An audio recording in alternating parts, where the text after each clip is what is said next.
श्री राम जय जय राम। जय सिया राम। मित्रों, कल मैं आश्रम हनुमान जी के मंदिर गया। वहाँ मुझे एक मित्र मिले मेरे, तो हमारी चर्चा पाप पुण्य पर हो रही थी। उन्होंने मुझसे पूछा कि महाराज, पाप और पुण्य कर्मों का संग्रह कहाँ पर होता है? बहुत अच्छा सवाल था। पाप और पुण्य इन दोनों का संग्रह ही अपने अंतःकरण में होता है, क्योंकि अपन ने क्या पाप किए हैं और कितने पुण्य किए हैं, ये सिर्फ ठाकुर जी या करने वाले अपन स्वयं को ही पता होता है। जैसे बिजली, अपने घर के अंदर बिजली लगी हुई होती है, तो बिजली कितनी खर्च हुई इसका पता अपने घर के आगे लगे हुए मीटर से ही पता चल सकता है कि बिजली कितनी खर्च हुई। कोई व्यक्ति कभी भी और किसी समय बिजली को खर्च करे और कितना ही छिपकर बिजली खर्च करे, पर मीटर में सब अंकित हो जाता है। ऐसे ही पाप पुण्यों को अंकित करने वाला विलक्षण मीटर अपने अंतःकरण में ही छुपा हुआ है। अपना अंतःकरण ही पाप और पुण्यों का संग्रह करता है।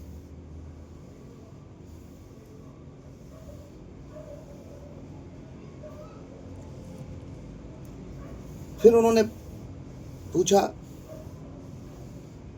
क्या पुण्य कर्म करने से पाप कट जाते हैं, पाप नष्ट हो जाते हैं? क्या अपन के किए हुए पुण्य कर्मों से पाप नष्ट हो जाते हैं?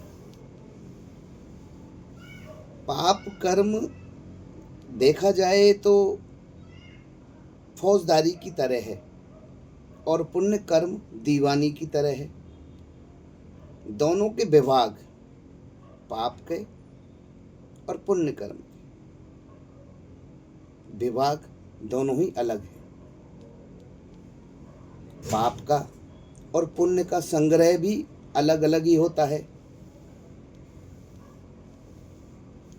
इसलिए स्वाभाविक रूप से ये दोनों एक दूसरे को नहीं काटते, अर्थात पापों से पुण्य नहीं कटता, पुण्यों से पाप नहीं कटता।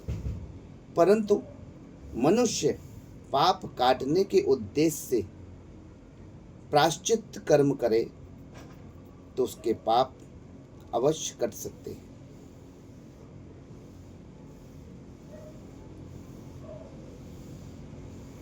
अब प्रश्न आता है, जब पाप और पुण्य एक दूसरे से नहीं कटते तो फिर ऋषियों की तपस्या कैसे भंग हुई? ऋषि मुनियों की तपस्या कभी भंग नहीं होती, परंतु उनकी तपस्या में बाधा पहुंच जाती है। जितनी भी तपस्या उनसे हो गई है, उन्होंने कर ली है, वह कभी नष्ट नहीं होती। वह खुद विचलित होने से ही तपस्या में बाधा आती है।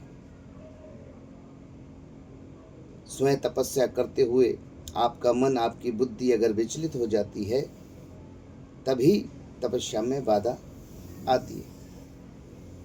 इसीलिए खुद विचलित ना हो तो उसको कोई विचलित कर ही नहीं सकता।